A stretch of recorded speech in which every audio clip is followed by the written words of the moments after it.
Bendiciones a todos, Dios los bendiga. Bueno, comenzamos nuestra semana de estos estudios tan interesantes e importantes acerca de una exposición bíblica de los dones espirituales, la sabiduría y el poder del Espíritu. Durante semanas estuvimos hablando acerca del fruto del Espíritu, pero ahora tenemos que entender que los dones están aún activos el día de hoy. Y el no entender acerca de la función del Espíritu Santo o el estar mal informado, mal representado, se ha convertido en la realidad que mistifica su persona. Aunque sabemos de la existencia del Espíritu Santo, nuestras ideas se encuentran bajo confusión. Por eso estamos estudiando acerca de los cesacionistas, los que ya no creen en las manifestaciones, los dones del Espíritu, y los continuistas, los que creemos de que el poder de Dios está activo y ahora más que nunca que estamos viviendo tiempos difíciles y peligrosos. Como Pablo dijo en 1 de Timoteo 4:1, que el Espíritu dice claramente que en los últimos días y advierte acerca de los falsos maestros, las falsas enseñanzas, de las doctrinas de demonios. Ayer estudiamos acerca de cómo proteger a la novia, y la novia es la iglesia.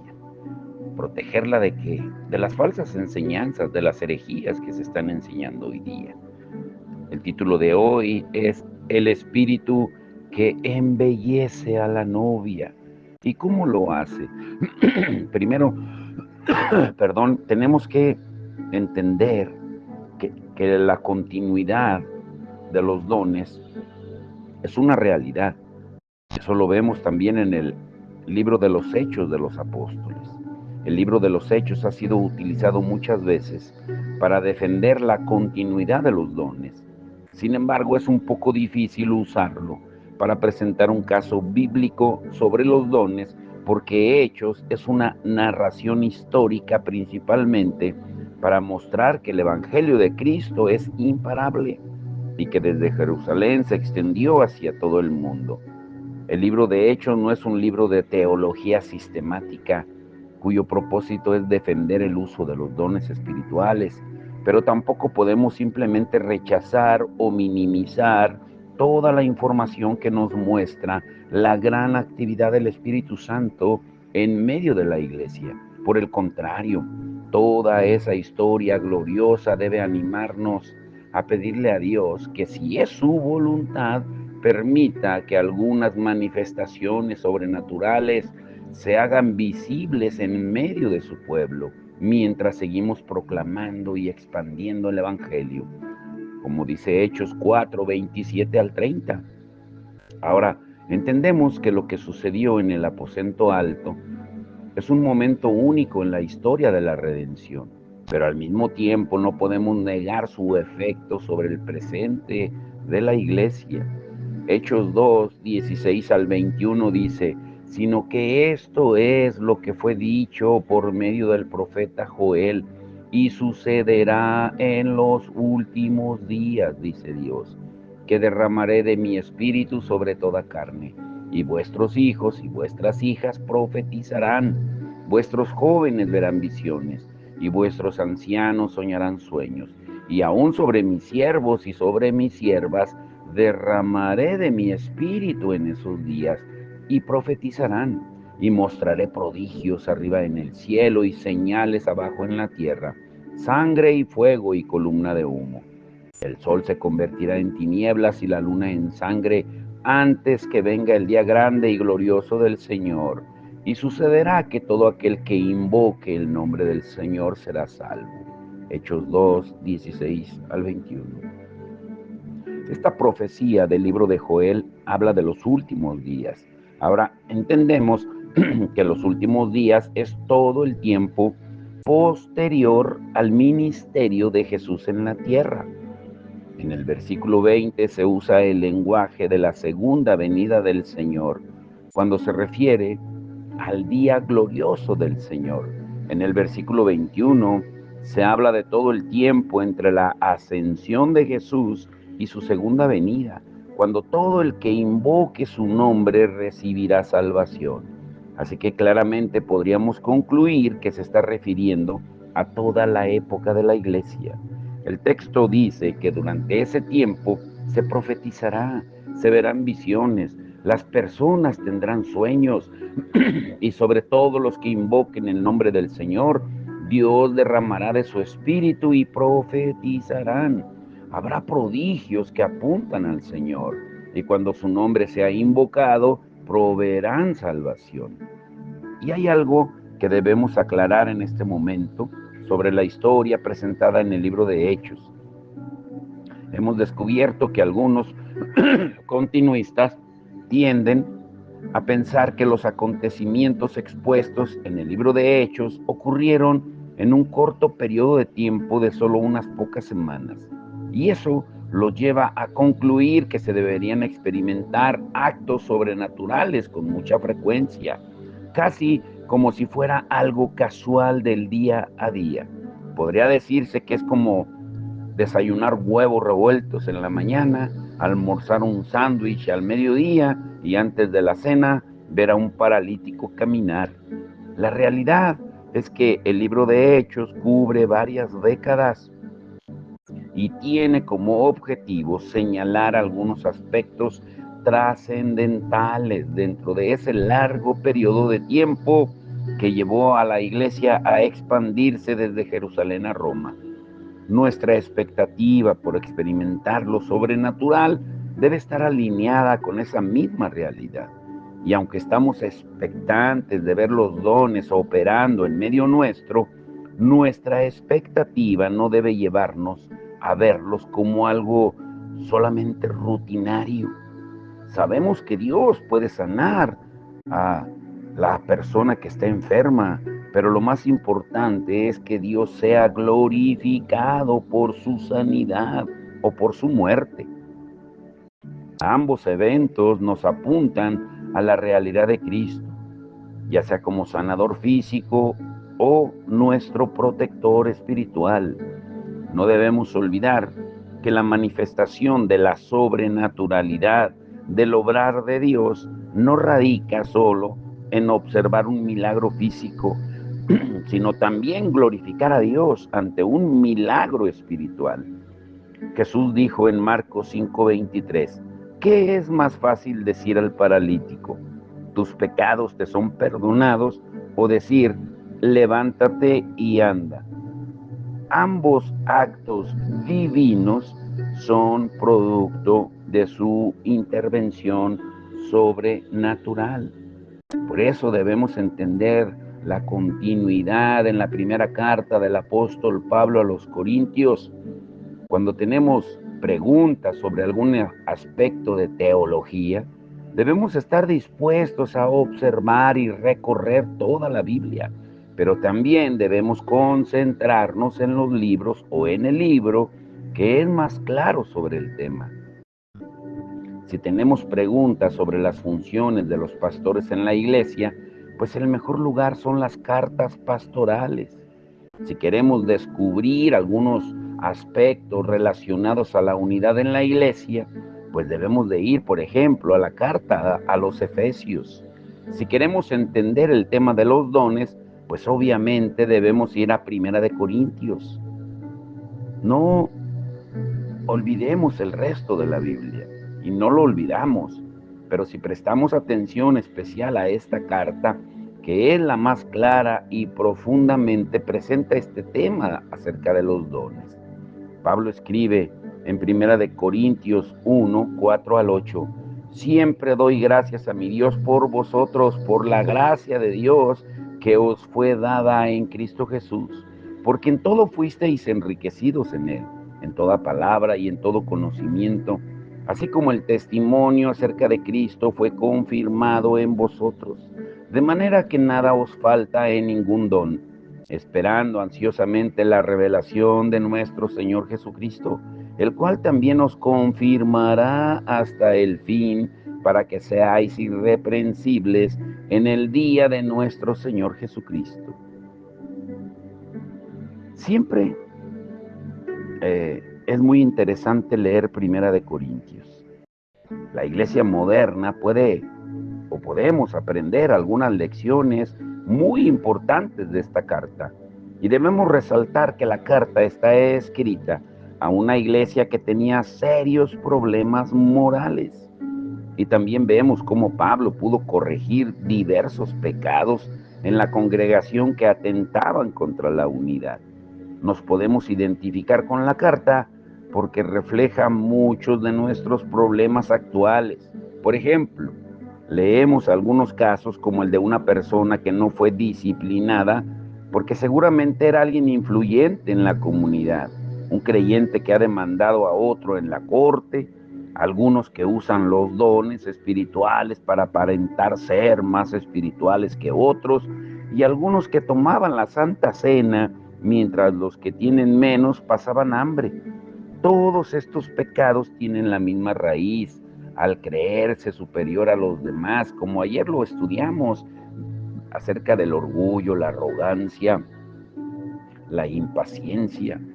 La única solución es ser humillados por la realidad del Evangelio.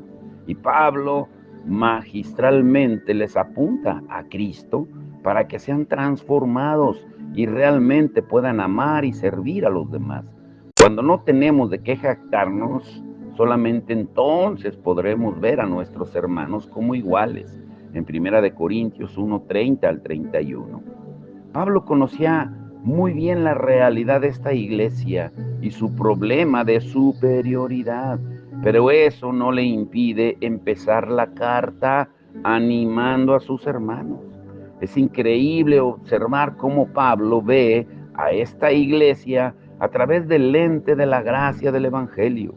Aunque iba a tomar tiempo para corregirlos, primero les quiere señalar las evidencias de la gracia de Dios en medio de ellos. Les dice al principio que nada les falta en ningún don, en 1 Corintios 1:7. La palabra griega que se usa para don es carisma, y Pablo le estaba hablando a un grupo de creyentes que usan esos carismas para enseñorearse unos de otros. Pero en lugar de decirles que dejen de usar esos dones, primero los anima a reconocer la abundancia de los carismas, de los dones en medio de ellos. En lugar de eliminar los dones, les enseña cómo usarlos correctamente y reconocer como parte de la gracia de Dios la presencia de esos carismas, de esos dones. Pablo era consciente del potencial que tienen los dones para edificar a los creyentes, si es que se usan de forma correcta. Y Pablo no solo los anima a que esos carismas estén presentes en medio de ellos, sino que también los señala hasta cuándo los carismas estarán presentes. Y en ese mismo versículo les dice que los dones son una gracia de Dios en medio de la iglesia hasta la revelación de nuestro Señor Jesucristo en su segunda venida. Y algunos pudieran decir que esa revelación tiene que ver con las Escrituras y el canon del Nuevo Testamento. Sin embargo, claramente Pablo está hablando de la parousia, la segunda venida. Parousia quiere decir la segunda venida. También en esta carta a los Corintios tenemos el texto que ha sido usado por mucho tiempo para defender el cesacionismo. Cuando Pablo dice en 1 Corintios 13, 8 al 13, el amor nunca ha de ser, pero si hay dones de profecía, se acabarán. Si hay lenguas, cesarán. Si hay conocimiento, se acabará. Porque en parte conocemos y en parte profetizamos, pero cuando venga lo perfecto, lo incompleto se acabará. Cuando yo era niño, hablaba como niño, pensaba como niño, razonaba como niño. Pero cuando llegué a ser hombre, dejé las cosas de niño, porque ahora vemos por un espejo, veladamente. Pero entonces veremos cara a cara. Ahora conozco en parte, pero entonces conoceré plenamente como he sido conocido. Y ahora permanecen la fe, la esperanza y el amor, estos tres, pero el mayor de ellos es el amor. 1 Corintios 13, 8 al 13. Este texto afirma con absoluta claridad que la profecía y las lenguas terminarán en algún momento. La profecía a la que se refiere Pablo no es completamente clara, ya que solo es en parte, es incompleta, como dice el verso 9. Y eso nos debe hacer pensar que no está hablando de la revelación que produjo el canon, porque los evangelios creemos que el canon es algo perfecto, infalible e inherente. Y también se nos dice cuando estos carismas, dones cesarán, el día que veremos claramente. El uso de cara a cara es un lenguaje bíblico que definitivamente se está refiriendo a la segunda venida de Cristo. Y el apóstol Juan lo explica de la siguiente manera, en primera de Juan 3, verso 2. Amados, ahora somos hijos de Dios y aún no se ha manifestado lo que habremos de ser, pero sabemos que cuando Él se manifieste, seremos semejantes a Él porque le veremos como Él es. Si entendemos muy bien esto, se trata del día en que Él se manifestará y lo veremos tal como es. El versículo 13 con el que Pablo concluye el pensamiento lleva toda la idea a una absoluta claridad. El amor es mayor que la fe y la esperanza, porque estas dos últimas son solo necesarias mientras estamos en la tierra. Sin fe ni esperanza no nos mantendremos esperando la venida de Cristo, pero cuando Él se ha revelado, ya no necesitaremos ni la fe ni la esperanza, porque ya el proceso estará completo y estaremos frente a Él. Nuestra esperanza es verlo. Para eso vivimos y nuestra fe está en su evangelio, que nos impulsa a ese día en que lo veremos cara a cara. Pero el amor es algo que experimentamos tanto en este tiempo de la historia, de la redención, como cuando nuestra redención esté completa. Por eso, esta porción de Primera de Corintios 13 está diciendo claramente que los dones cesarán, pero no lo harán hasta el día en que Cristo sea revelado, porque los dones no fueron un evento solo para iniciar una era de la iglesia, sino que son herramientas de la iglesia para poder llegar a ese día en que lo veremos cara a cara. Ahora, debido a estos pasajes, es que nuestra conciencia está capturada a creer que estamos en un tiempo donde tenemos acceso a todos los dones y por consiguiente ningún don ha cesado todavía. Ahora, debemos aclarar que el canon del Nuevo Testamento, o sea, los 26 libros del Nuevo Testamento, se cerraron con la muerte de los testigos de la vida y obra de Jesús. Tampoco podemos hablar de que algunos han cesado, mientras que otros permanecerán vigentes hasta la venida del Señor. Por eso causa curiosidad que algunos teólogos quieran agrupar los dones en categorías. Y esto ha hecho que algunos agrupen los dones en categorías de presentes y cesados. Y lo anterior podría sonar razonable, porque Pablo dijo, el amor nunca deja de ser.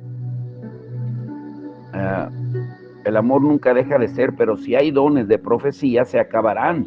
Si hay lenguas, cesarán. Y si hay conocimiento, se acabará, en Primera de Corintios 13:8. Pero no se trata de que estos dones cesen en el periodo de actividad de la iglesia, porque ya hemos estudiado que los dones cesarán en la parousia, en la segunda venida.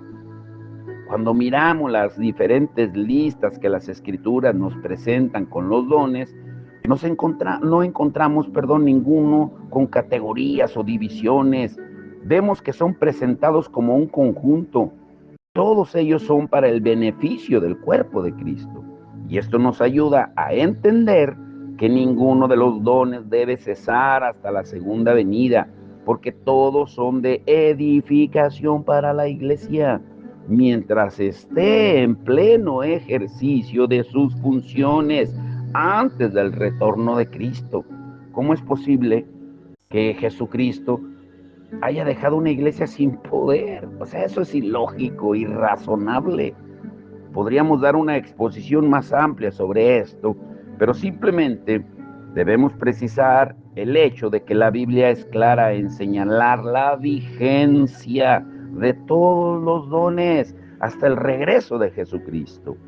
Básicamente, estos textos mencionados nos ayudan a ver que los carismas, los dones todavía prevalecen en la iglesia.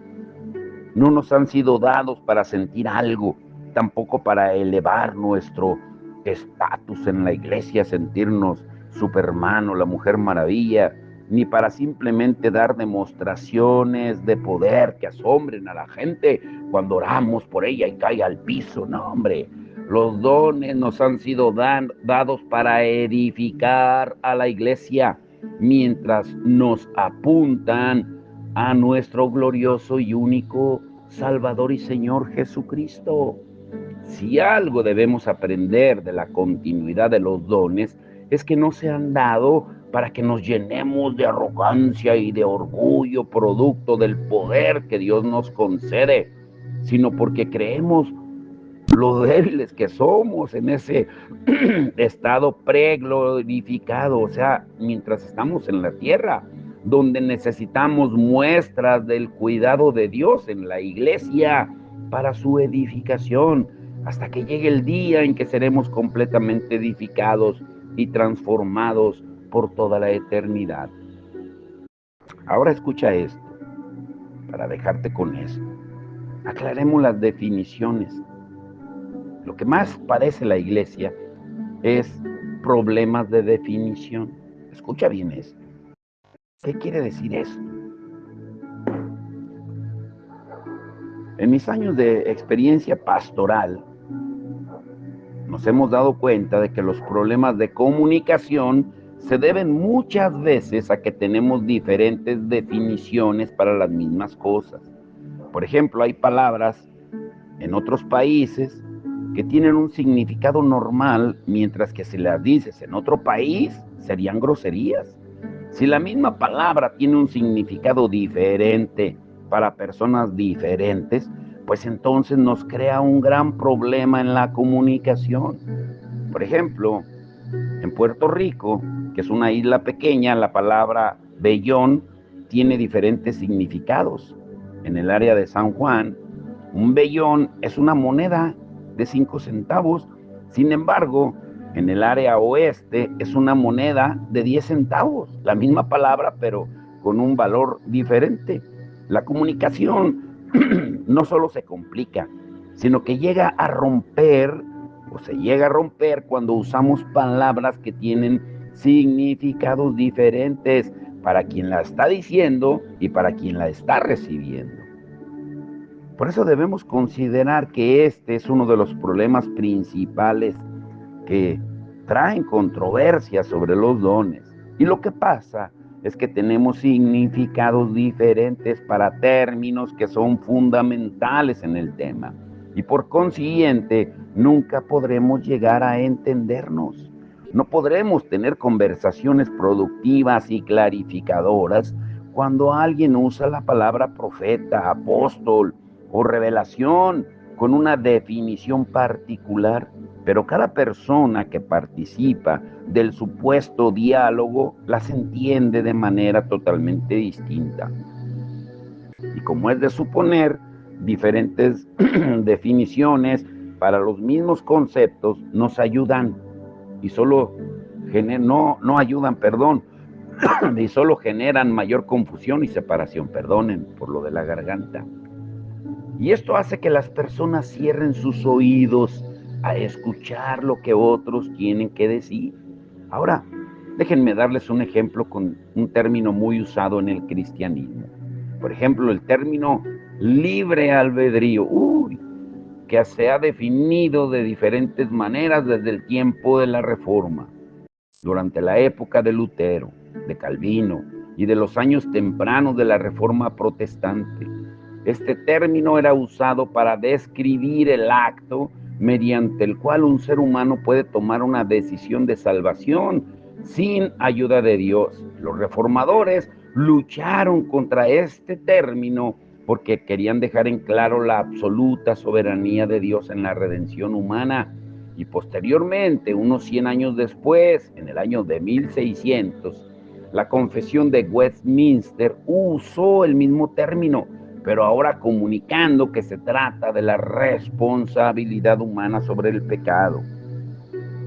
Ahora, si somos estrictamente bíblicos, nuestros primeros padres, dejados a su libre albedrío, transgredieron el mandamiento de Dios al comer del fruto prohibido. Dios les dio libre albedrío cuando dijo: de todo fruto pueden comer, mas de ese no comerán. Ellos decidieron comer, Adán y Eva. Y podemos ver cómo un término puede tener dos definiciones diferentes que deben clarificarse y exponerse, porque de otra manera no podremos tener una comunicación efectiva. Pero entonces, ¿cuál es la actitud correcta? Bueno, ante esta situación es importante que tengamos la humildad para hacer las preguntas adecuadas a nuestros interlocutores, para clarificar las definiciones de sus argumentos. Antes de brincar y atacar a los que nos han presentado posiciones contrarias a las nuestras, debemos tener la misma actitud al presentar nuestros argumentos y poder verificar la manera en que los oyentes entienden los conceptos que estamos defendiendo. Y entendemos que se podría caer con facilidad en la tentación de reaccionar mal cuando alguien usa un término de forma contraria a la definición que nosotros creemos correcta. Por eso es importante que tengamos un corazón abierto para aceptar que habrá personas que tendrán definiciones diferentes a las nuestras para los mismos términos, en especial en estos temas de importancia secundaria. Por lo tanto, la próxima vez que alguien use un término de una manera diferente a la nuestra, reflejemos la humildad que el Evangelio nos enseña y preguntemos con amor: ¿qué es lo que has querido decir cuando usas esta palabra? Y luego de que la persona te responda, le puedes decir: ¿sabes? Para mí esta palabra significa esto. Esa actitud refleja humildad y ayuda a poder tener diálogos constructivos en temas complicados. Debemos clarificar los términos. Hay algunas definiciones de estos términos que tienden a producir confusión y división cuando no se aclaran, cuando nos ponemos de acuerdo con respecto al significado de algunos de estos términos. Veremos que tanto continuistas como cesacionistas no estamos tan separados y que muchas veces nuestras diferencias son de definición y no de prácticas. Pero ambos, tanto continuistas como cesacionistas, debemos buscar la obra del Espíritu Santo en nuestras vidas de una forma que sea consistente con las enseñanzas del Nuevo Testamento. ¿Y cuál es una de las que ha causado más controversia acerca del continuismo y del cesacionismo? Pues precisamente los dones, como el de profecía, el de profeta, el de sanidad, el apóstol, las lenguas, que los estaremos viendo el día de mañana. Mañana analizaremos el amplio trabajo del Espíritu Santo, cómo usar las herramientas correctamente que el Señor nos ha dejado. Pero para eso necesitamos poner las bases claras, como lo estamos haciendo hoy. Así es de que los invito a que escuchen. Si no entienden en una sola vez, vuélvanlo a escuchar. No son temas fáciles. Es alimento sólido, recuérdenlo. Debemos de estar preparados para presentar defensa del Evangelio, de nuestra fe. Solo quédense con esto. ¿Ustedes creen que Jesucristo, el Dios encarnado, que caminó en la tierra con poder, con señales y milagros, y que le delegó poder a sus discípulos, se llevó ese poder con él. Nos iba a dejar a la iglesia indefensa ante el poder del diablo, que es el que gobierna este mundo, el príncipe de este mundo. Claro que no. El poder y los dones, las manifestaciones del Espíritu siguen vigentes. El Espíritu sigue guiando, el Espíritu se sigue manifestando y el poder del Espíritu sigue con nosotros. Padre, en el nombre de Jesús te damos toda la gloria, toda la honra a ti, Señor. En el nombre que es sobre todo nombre, el nombre de nuestro Señor Jesucristo. Gracias, Señor, por cumplir la promesa que tú hiciste por medio de tu Hijo, Señor. La promesa del Espíritu Santo, porque ahora estamos viviendo esos últimos días y ahora más que nunca necesitamos el poder del Espíritu. Por eso Pablo le dice a Timoteo en 1 Timoteo 4:1 que escuchemos claramente lo que el Espíritu Santo dice a la iglesia. Y lo que tú más recalcaste en Apocalipsis 2 y Apocalipsis 3, en los capítulos, en la amonestación a las iglesias, fue el oír lo que el Espíritu dice a las iglesias. Hoy te rogamos, Señor, te suplicamos que abra nuestro entendimiento, Señor, porque tu palabra dice que el único que puede abrir el corazón eres tú, así como lo hiciste con Lidia, cuando Pablo y Silas fueron a predicar. Dice que tú le abriste el corazón para que entendiera el evangelio, Señor. Tú eres el único que puedes abrir el entendimiento de nuestro espíritu y de nuestra alma. Te damos toda la gloria y toda la honra en el nombre que es sobre todo nombre, el nombre de nuestro Señor Jesucristo. Amén y amén.